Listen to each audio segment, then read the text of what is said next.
अस्सलाम वालेकुम, मेरा नाम है दानिश मकसूद और आप देख रहे हैं मेरा YouTube channel Dawn news editorials. आज मैं डॉन न्यूज़पेपर से जो है वो 5 वर्ड्स आप लोगों के लिए लेके आया हूँ। उसमें पहला वर्ड हमारे पास है बिग्रजिंगली। बिग्रजिंगली हमारे पास क्या होता है कि जब भी ये एडवर्ब है और जब भी कोई काम जो है ना वो आप ना चाहते हुए करो ना, मजबूरी की हालत में करो, तब हम ये वर्ड यूज़ करते हैं बिग्रजिंगली। और इसका आप सेंटेंस देखें, ही एग्रीड टू हर सजेस्शन बिग्रजिंगली, कि उसने उसकी सजेस्शन जो थी उसको मान लिया बिग्रजिंगली, यानी कि ना चाहते हुए उसे उसकी जो थी बात उसको उसने माना। अच्छा, सेकंड सेंटेंस हमारे पास यहाँ पे आ जाता है सरमाइज़। सरमाइज़ हमारे पास क्या होता है, ये हमारे पास जो है वो वर्ब है और इसका यहाँ पे जो यूज़ हुआ है सेंटेंस में वो वर्ब है। अभी आपको एग्जांपल मैं बताऊंगा।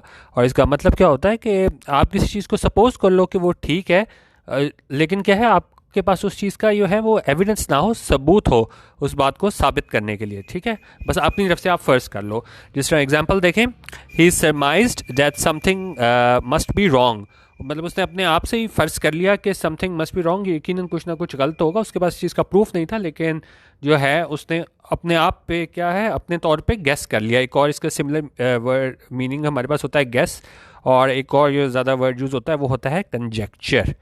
ठीक है। अच्छा, तीसरा वर्ड आज का है हमारे पास वो है एस्पिरेशंस। एस्पिरेशंस भी हमारे पास क्या है, ये नाउन है। और इसका क्या मतलब होता है कि आपकी जो ख्वाहिशात जो होती हैं ना, उसमें हम एस्पिरेशंस इसको हम कहते हैं। जिस तरह अगर हम कहेंगे आ होप और एम्बिशन ऑफ अचीविंग समथिंग, इसको अगर हम सेंटेंस में देखें तो ये हमारे पास क्या होगा, an acting career is her aspiration, के एक्टिंग कैरियर जो है ना वो क्या है, उसका एस्पिरेशन है, यानी उसकी ख्वाहिश है कि वो अपना जो है एक्टिंग कैरियर बना सके। अच्छा, चौथा वर्ड हमारे पास है आज का वो है पेडागॉजी। अब ये पेडागॉजी नाउन है, आपने काफ़ी ज़्यादा सुना होगा। कोरोना के ज़माने में यो सारे मतलब स्कूल और एजुकेशनल इंस्टीट्यूशंस वगैरह बंद हो गए, तो लोगों को नए नए तरीके निकालना पड़े, खासतौर पे टीचर्स को, कि किस तरीके से जो है ना वो अपने स्टूडेंट्स के साथ इंटरेक्ट कर सकें। तो ये वर्ड आपने काफ़ी सुना होगा, पेडागॉजी। और ये क्या होता है, the method and practice of teaching. एक बेसिकली पढ़ाने का मेथड होता है, तरीका होता है कि किस तरीके से आप पढ़ा रहे हो, खासतौर पे specially as an academic subject और थ्योरेटिकल कॉन्सेप्ट। सेंटेंसेस का देखें, कह रहे हैं a final example of good pedagogy is using real world examples with in the classroom. उनका एग्जाम्पल है गुड पेडागॉजी की, यानी कि किस तरीके से आप पढ़ा रहे हो, क्या मेथड यूज़ कर रहे हो, वो क्या है मेथड के is using real world examples, कि आप जो है वो रियल वर्ल्ड एग्जाम्पल्स दो, मिसालें दो, कहाँ पे, विद इन द क्लासरूम। ठीक है, तो पेडागॉजी यहाँ पे हो गया हमारे पास कि आप किस तरीके से पढ़ाते हो, method and practice of teaching. अच्छा, आज का हमारा जो लास्ट वर्ड है वो भी आजकल काफ़ी ज़्यादा यूज़ हो रहा है, और वो है हमारे पास shenanigans। ये भी हमारे पास जो है वो नाउन है, और ये किस तनाजुर में यूज़ होता है कि सीक्रेट और डिसऑनेस्ट एक्टिविटी और मैनूवरिंग।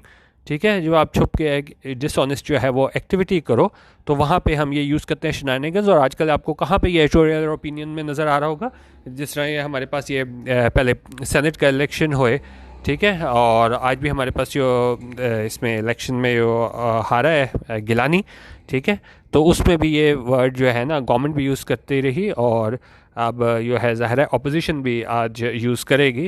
ये आज जो गिलानी हारा है और संजरानी की जीत हुई है, और इसको में अगर हम सेंटेंस में यूज़ करके देखें तो क्या है, the chairman was accused of financial shenanigans.